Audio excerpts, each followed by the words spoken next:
একজন ভাই প্রশ্ন করেছেন, সাকিব ইবন আব্দুর রহমান, বলেছেন আরাফ এবং কান্তারা সম্পর্কে জানতে চান। শেষ বিচারের দিনে এই বিশেষ দুটো স্থানে মোমেনদের অমীমাংসিত কিছু বিষয় মিটিয়ে দেওয়া হবে, এটা কি আসলে ঠিক কিনা? আরাফ এটা হলো একটা জায়গা যেটি জান্নাত এবং জাহান্নামের মাঝখানে। এটা নিয়ে আরও অনেক কথাবার্তা।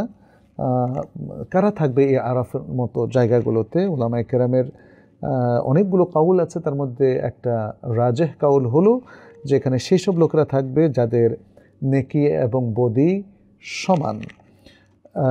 এখানে আমরা দেখি যে আল কোরআনে আল্লাহ সুবহানাহু ওয়া তাআলা একাধিক আয়াতে আল আরাফের কথা উল্লেখ করেছেন। যেমন একটি আয়াতে তিনি বলছেন, ওয়াবাইনাহুমা হিজাবুন ওয়া আলাল আরাফি রিজালুন ইয়ারিফুনা কুল্লাম বিসীমাহুম ওয়া নাদাউ আসহাবাল জান্নাতি আন সালামুন আলাইকুম লাম ইয়াদখুলুহা ইল্লা ওয়া হুম ইয়াতমাউন। বলেছেন তাদের মাঝখানে থাকবে একটা হিজাব, আর আরাফের উপরে থাকবে একদল মানুষ যারা প্রত্যেককে তাদের চিহ্ন দ্বারা চিনতে পারবে, এবং তারা আসহাবুল জান্নাত, জান্নাতবাসীদেরকে ডেকে বলবে তোমাদের উপর সালাম, তাদেরকে তারা সালাম জানাবে। তারা জান্নাতের প্রতি প্রবেশের প্রতি খুব আগ্রহ পোষণ করেই জান্নাতে প্রবেশ করবে, এখানে সেটা বলা হয়েছে। এরপর বলা হয়েছে ওয়াইদা সুরিফাত আবসারুহুম তিলকা আসহাবিন নার, যখন এই আসহাবুল আরাফের দৃষ্টি জাহান্নামবাসীদের প্রতি প্রক্ষেপ করা হবে, ক্বালু রাব্বানা লা তাজআলনা মা'আল কওমিজ যালিমিন, তখন তারা আল্লাহর কাছে আবার দোয়া করবে, আল্লাহ আমাদেরকে এই জালিম কওমের সাথে, জাহান্নামবাসীদের সাথে আমাদেরকে একসাথ করে দিবেন না। ওয়ানাদা আসহাবুল আরাফি রিজালান ইয়ারিফুনাহুম বিসীমাহুম, এবং এই আরাফের অধিবাসীরা তারা একদল মানুষকে আহ্বান করবে যাদেরকে তারা তাদের চিহ্ন দ্বারা বুঝবে। ক্বালু মা আগনা আনকুম জামউকুম ওয়া মা কুনতুম তাস্তাকবিরুন, জাহান্নামবাসীদের কথা বলা হচ্ছে যে তোমাদের এই যে মানে সমষ্টি, এটা তোমাদের কোনোই কাজে আসলো না, এবং তোমরা তো অহংকার করতে। এভাবে দেখা যাচ্ছে যে আরব বাসীরা তারা জান্নাতবাসী এবং জাহান্নামবাসীদের সাথে কথা বলবে।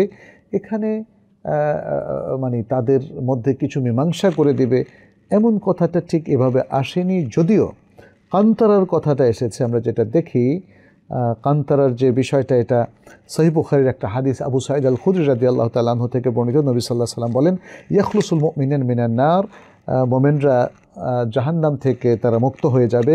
ফায়ুহবাসুনা আলা কান্তারাতিন বাইনাল জান্নাতি ওয়ান নার, তখন তাদেরকে জান্নাত এবং জাহান্নামের মাঝখানে কান্তারা নামক একটা জায়গায় তাদেরকে রাখা হবে।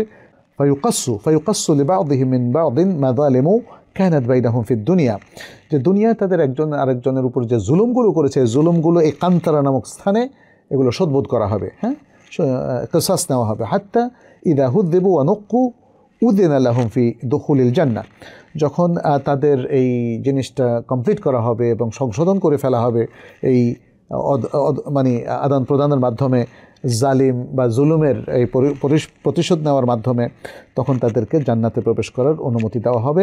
নবী সাল্লাল্লাহু আলাইহি ওয়াসাল্লাম বলছেন, ফাওয়াল্লাযী নাফসু মুহাম্মাদিন বিয়াদি, মুহাম্মদ সাল্লাল্লাহু আলাইহি ওয়াসাল্লামের জান যার হাতে, তার সেই রবের কসম করে বলছি, লা আহাদুহুম আহদা বিমানজিলিহি ফিল জান্নাহ মিনহু বিমানজিলিহি কানা ফিদ দুনিয়া, যে তাদের দুনিয়ায় যে মানজিলটা ছিল, জান্নাতে তাদের মানজিলের মধ্যে তারা আরও অধিক হেদায়েত প্রাপ্ত থাকবে। এটা এখানে সহিহ বুখারীর হাদিসের মধ্যে কথাটি বলা হয়েছে। অতএব আমরা কান্তারার মধ্যে দেখতে পাচ্ছি কিছু জিনিসের মীমাংসা হবে, জুলুমগুলোর মীমাংসা হবে। তবে আরাফের মধ্যে কথোপকথন হবে, জান্নাতবাসী জাহান্নামবাসীদের সাথে কথা হবে, সেখানে কোনো আসলে শোধবোধের কিছু ব্যাপার নেই।